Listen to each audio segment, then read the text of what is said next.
Okay, now let me continue. So accordingly, this is a centrally sponsored scheme. So remember that a centrally sponsored scheme was issued to see that this mission is accomplished. Centrally sponsored scheme, that is National Food Security Mission, NFSM. Okay, so was launched, and this is the birth of this scheme in 2007. Now this mission was supposed to end by 11 5-year plan, but somehow or the other they couldn't achieve it, so that is why it got continued to 12 5-year plan. So the mission is being continued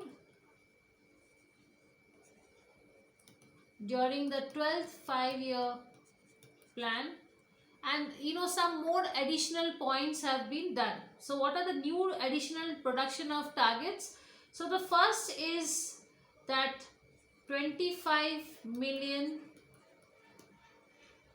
tons of food grain should be added.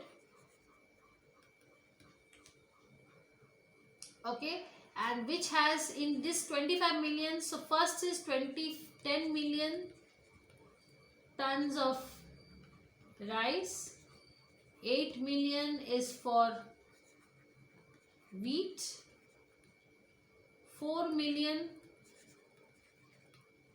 is for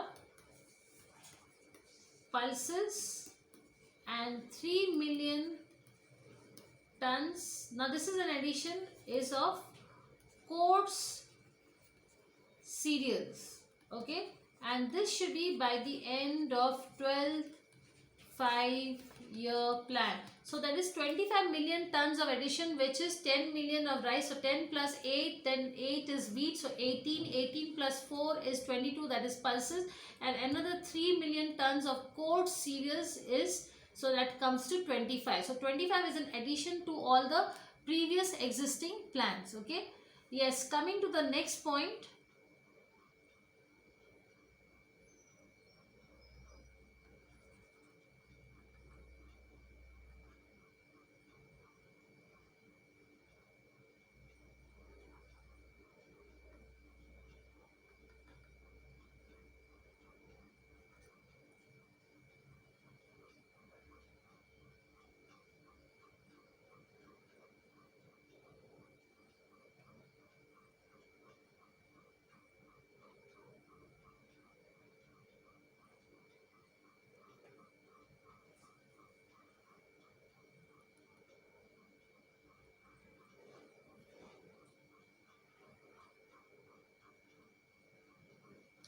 Okay, so as I said, because we will also do something else also.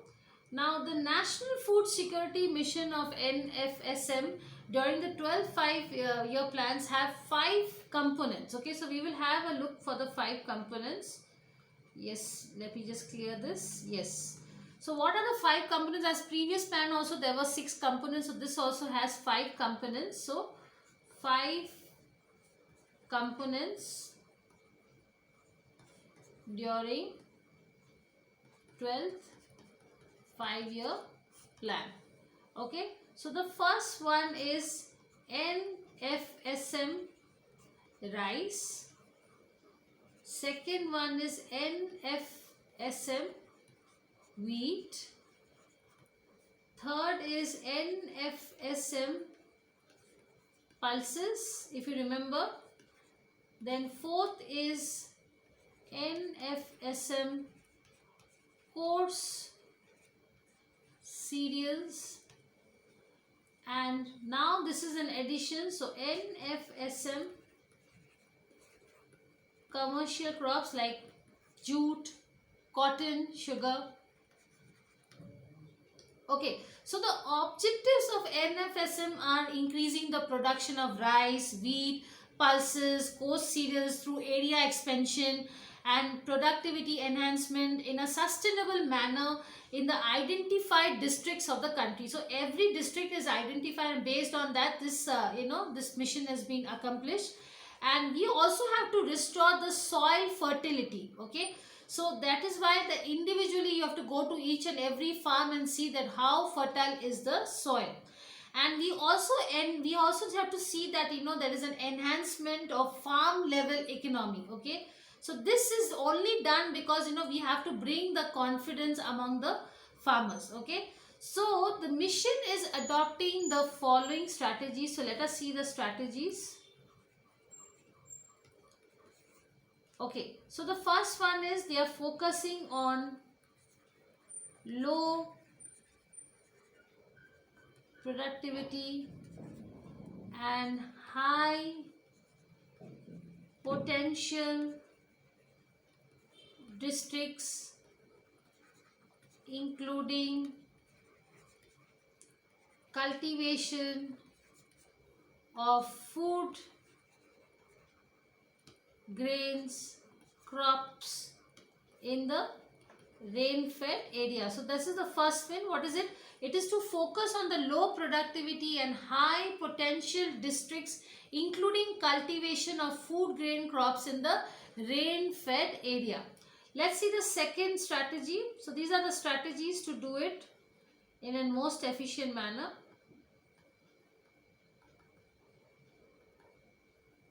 Okay, so let's see the second strategy.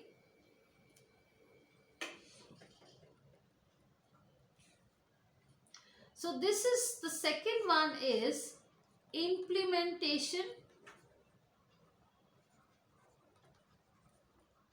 of cropping system. You remember we had done it in agriculture. So of cropping system in a mission mode approach. Okay, so there must be an active participation of stakeholders also who will implement this cropping system, and there must be every time there must be a financial aid to the farmers so that they can continuously keep growing the crops. Okay, next is agro climatic zone wise planning. So according to the climate, the crops are also being divided. Okay, planning. And also cluster. So what is cluster? Cluster is one area, like group. So this is called cluster. So this is the area where where we are in this area, all the crops are grown in this area. Say for example in Karnataka the cluster is ragi. So ragi is generally grown from the North Karnataka part. So that is the cluster. Okay. So yes, cluster approach for crop productivity enhancement. Then the fourth is focus on pulse production. Okay, so you can use it by using the rice grains and all, and then also intercropping of pulses of, sometimes you can use pulses, sometimes you can use coarse cereals, and then sometimes you can grow for commercial crops. So this is called as focus on pulse production through, simultaneously you can sometimes grow pulses, sometimes you can grow coarse cereals, and sometimes you can grow commercial crops. Okay, so like what are the commercial crops? This is very important: sugarcane, jute and cotton. Okay, and also oil seeds, because even oil seeds are very much in demand now. Okay, now also the next is we have to promote and extend improved technology. Okay, so basically we have to use the nutrient management. Okay, so that is also called as integrated nutrient management, INM. So integrated nutrient management. Okay, and yes, there is also one more thing. Let me just rub this. So what are the technologies which the government is providing and teaching us? Let me just see. So the first one, as I said, is IPM. So yes, as I said, INM. Yes, INM. So that is integrated nutrient management. The next one is IPM, that is integrated pest management. Okay. And so basically the resource conservation of technologies is done with the help of building the farmers and giving them, extending them with the help of these all technologies. Okay. The next one, yes, the next one is there must be close monitoring of the flow of funds. So whichever funds have been given to the farmers, that should be done as a there must be a close monitoring. So everybody should inspect, okay, of the flow of funds to ensure the timely reach of interventions, or it is timely reach to the farmers, to the target beneficiaries. So who are the target beneficiaries? The ones who are deprived and who want the loan. Okay. And yes, there must also be, it should be in a district plan of each identified district. So this is also very important. And yes, there must be a constant monitoring of evaluation and implementing, agency should be there so that they can monitor closely these programs. Okay, because the success should be achieved within the 12th 5-year plan. Okay, now coming, everything has been done. Now we will talk about is the child development. Okay, so let me just clear this.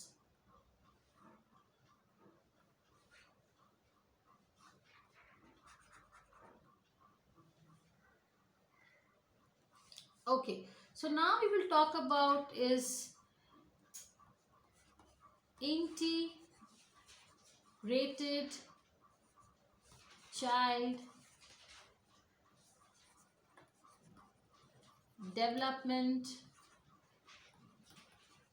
services. Okay, now this is also called as the ICDS. Okay, so it is one of the world's largest and unique programs for early childhood care and development. Okay, so it is the foremost symbol of the country's commitment to its children and nursing mothers, as a response to the challenge of providing preschool non-formal education on one hand, and breaking this vicious circle of malnutrition and reducing the learning capacity, and so that child is being taken care and provided with good vitamins and food, so that there is no mortality, the mortality rate is lessened. Okay, so who are the beneficiaries for this program? Yes, so the beneficiaries under this scheme are children in the age group of 0 to 6 years,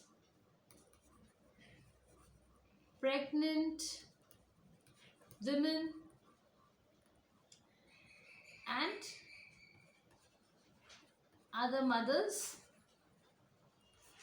who are having the kids from 1 to 2 years or 6 years, so they are also being provided. Okay, now this is basically done, as I said, it is to improve the nutritional and the health status of children in the age group of 0 to 6 years, as I said. And this ICDS scheme is universal and it is for all categories of beneficiaries. So there is nothing like, low income group, middle income group. It's for everybody. It's universal. It's equal for everybody, and it is for all categories of the beneficiaries. Okay. So this ICDS scheme, it was launched in 1975 in 33 blocks. Okay. And now this scheme has almost 4891 Anganwadis centers. So Anganwadi centers are the centers is something like a crash where where the kids are kept and monitored and they are taken care of. So it is called in short as AWC. Okay. So as of now, if you can say, there are 7067 projects, okay, from till 2013 under the ICDS project, and 13 point, yes, very important, 41 lakhs AWC. So AWCs are operational, that is Anganwadi centers are there. So 13.41 lakh Anganwadi centers are operational, covering almost the, and they are giving, who are the beneficial, how many people are benefited, that is 1026.3 lakhs. So 1026.3 lakh beneficiaries are under this nutrition program. Okay. So now we will talk about the next thing, that is the poverty in India in general. And now let me, because we have already spoken about, is, as I said, about the alleviation program, but we will talk about, as I said, the poverty in India. Okay.